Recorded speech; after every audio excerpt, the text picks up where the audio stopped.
सदियों पुरानी बात है कि बगदाद के शहर बुखारा में दो दोस्त रहते थे। इनमें से एक को अबू सईद और दूसरे को सफियान के नाम से पुकारा जाता था। दोनों अपना सामान ऊंटों पर लादकर दूर दराज इलाकों में फरोख्त करने के लिए जाया करते थे। उन्हें यह कारोबार करते हुए काफी अरसा गुजर गया था। आज के दिन भी वो दोनों अपना सामान ऊंटों पर लादकर सवार हो चुके थे। दिन का आगाज होते ही वो दोनों बड़ी तेजी से बसरा के दरवाजे से बाहर निकले और सफर पर रवाना हो गए। ये दोनों दोस्त बगदाद के बड़े मशहूर सौदागर थे जो कारोबार की गरज से बसरा आए थे और अपना सामान फरोख्त करके अच्छा खासा मुनाफा हासिल कर चुके थे। दोनों की दोस्ती बचपन से थी, मगर उनकी आदतें और मिजाज एक दूसरे से जुदागाना था। जब वो बसरा पहुंचे तो देगर कई सौदागर भी उनके साथ थे, लेकिन वो लोग अपना सौदा बेचकर दूसरे शहरों की तरफ रवाना हो गए।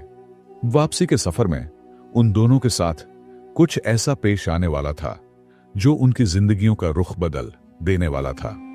दोनों का सफर वापसी की समत जारी था और उनकी ये ख्वाहिश थी कि सूरज तलो होने से पहले वो खासा फासला तय कर लें, क्योंकि धूप में रेगिस्तान से गुजरना निहायत दुश्वार हो जाता है।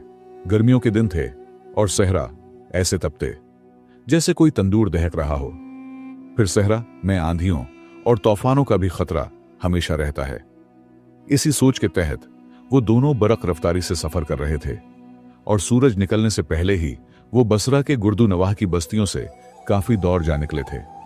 इतने में अबू सईद ने आवाज दी, सफियान ठहरो, हम काफी वक्त से सफर कर रहे हैं, अब हमें ठहर जाना चाहिए ताकि हम और हमारे ऊंट कुछ देर सुकून हासिल कर सकें।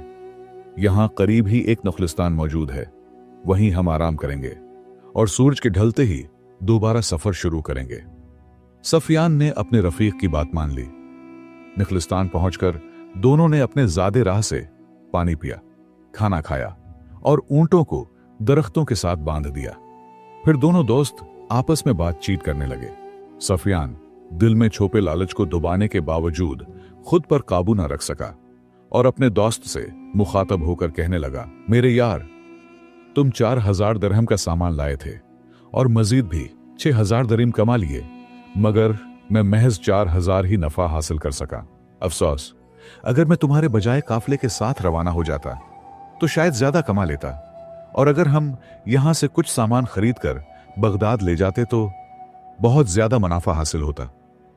अबू सईद ने सफियान की बात सुनी तो नरमी से कहा, मेरे भाई, खुदा का शुक्र अदा करो, तुम सिर्फ 1000 दरहम का सामान लाए थे और अब तुम्हारे पास 4000 दरहम मौजूद हैं। ऐसी नाशुक्री न करो।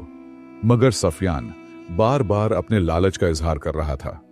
कहने लगा, काश मैं 4000 दरहम के बजाय 10,000 दरहम का मालिक बनकर वापस लौटता।